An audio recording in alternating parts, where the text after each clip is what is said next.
Tafadhali, ili uweze kuwa mtu wa kwanza kutazama video zetu, bonyeza maandishi mekundu yaliyoandikwa subscribe hapo chini ya video hii, na kisha itatokea alama ya kengele, nayo utaibonyeza mara moja na utakuwa umejihakikishia kuwa mwanafamilia wetu na autopitwa na taarifa mbalimbali za kimichezo ambazo zimekuwa zikitrendi na kumeki headline ndani na nje ya nchi ya Tanzania.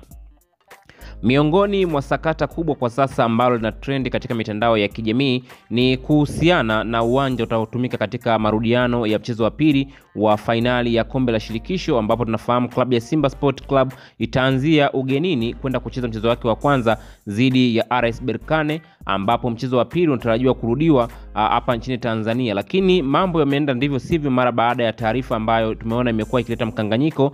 kutokana na taarifa ambayo ilikuwa inatajwa kwamba Simba Sport Club watautumia uwanja wa Benjamin Mkapa, lakini kafu inaelezwa kwamba yenyewe inatambua kwamba uwanja huo bado hujapewa kibali wala hujapewa ruhusa ya kutumika kutokana na kwamba ulizuiliwa kutokana na hauna sifa za kuweza kutumika. Lakini pia tunakumbuka taarifa za chini ni kwamba ilikuwa inaelezwa klabu ya Simba Sport Club itaweza kutumia uwanja wa Amani wa pale Zanzibar, ambapo sasa kafu imeweza kutoa taarifa rasmi mara baada ya malalamiko lakini pia maombi ya timu ya Simba Sport Club kuweza kupeleka barua yake na kuweza kujibiwa siku ya jana. Sasa kupitia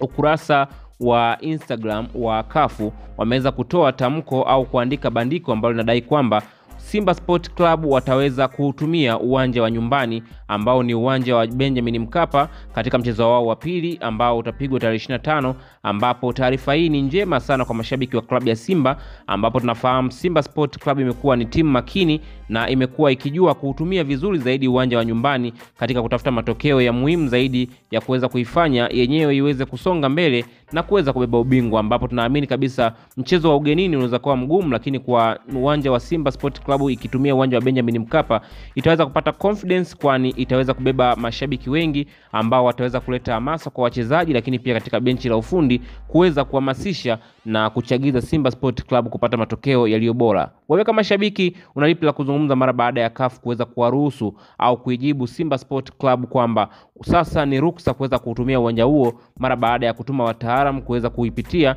na kuweza kuona kwamba uwanja huo umekizi vigezo vya kuweza kutumika kwa ajili ya kutumika katika mashindano haya ya fainali ya kombe la shirikisho katika marudiano ya mchezo wa pili? Tuachie maoni yako hapo chini ya comment section, lakini pia nikukumbushe kwa wewe ambaye bado hujajiunga nasi, bonyeza maandishi mekundu yaliyoandikwa subscribe hapo chini ya video hii, na kisha itatokea alama ya kengele, nayo utaibonyeza mara moja na utakuwa umejihakikishia kuwa mwanafamilia wetu na autopitwa na taarifa mbalimbali za kimichezo ambazo zimekuwa zikitrendi na kumeki headline ndani na nje ya nchi ya Tanzania.